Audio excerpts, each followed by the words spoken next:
Hello, welcome back. We got two new Shadowverse Order Shift mini set card reveals.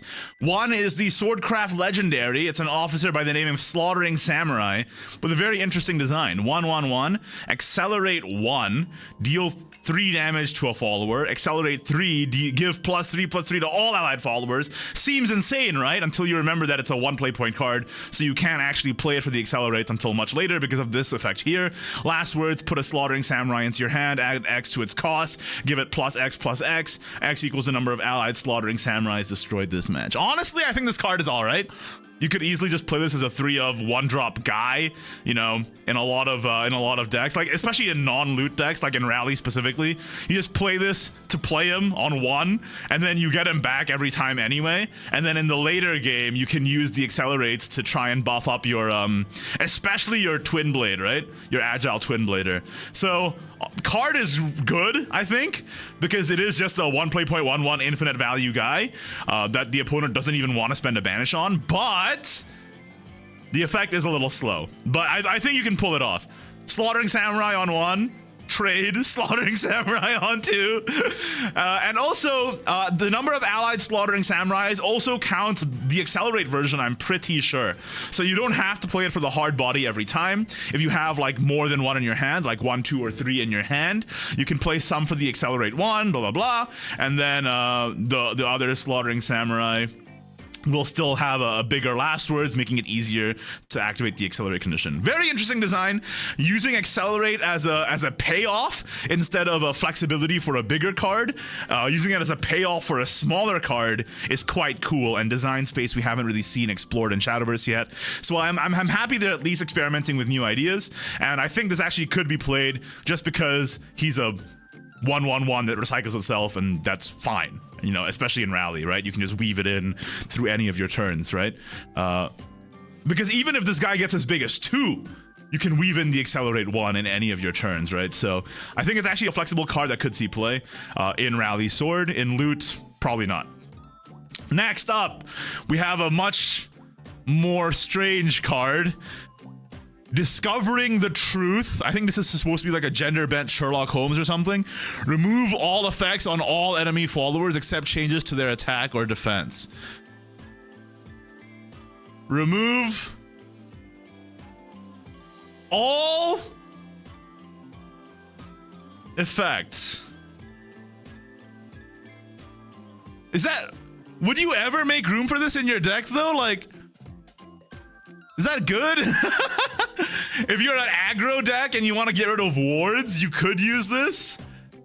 But that's weird because then you're losing so much tempo. No more untargetable. I guess that's true. Dude, this is... No. I don't think anybody makes room for this in anything. It's a neutral card, right? Yeah, this is a neutral. Neutral spell.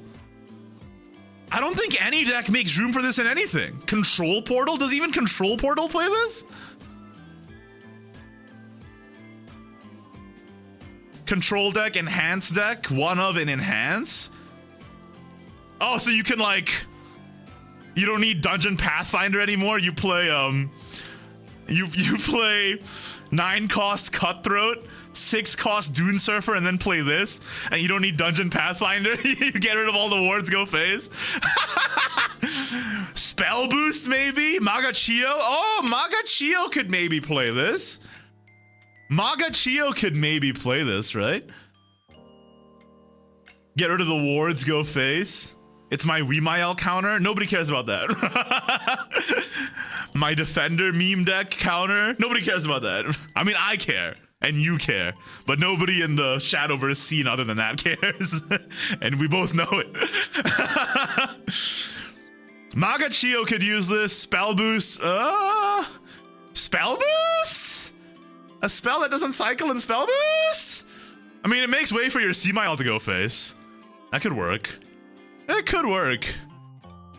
It's an interesting tech card, but it's also not performant enough to just splash in anything. You could put it in some decks. I guess that makes it an effective neutral. Fair enough. Fair enough. Yeah, it makes it an effective enough neutral. You could splash it in some decks that just want to get rid of a board full of wards, you know?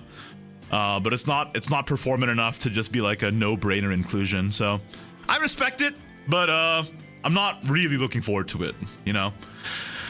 Well, those are the two cards. Honestly, we're getting near the end of the reveal cycle, and the mini expansion is looking pretty underwhelming.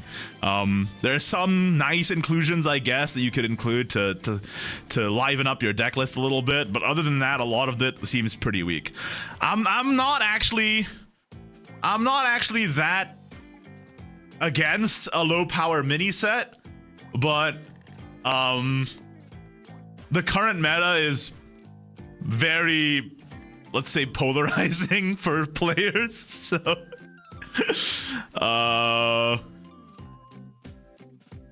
So even though I'm not against the low power mini, I would have liked something that would have shifted the meta game a little more.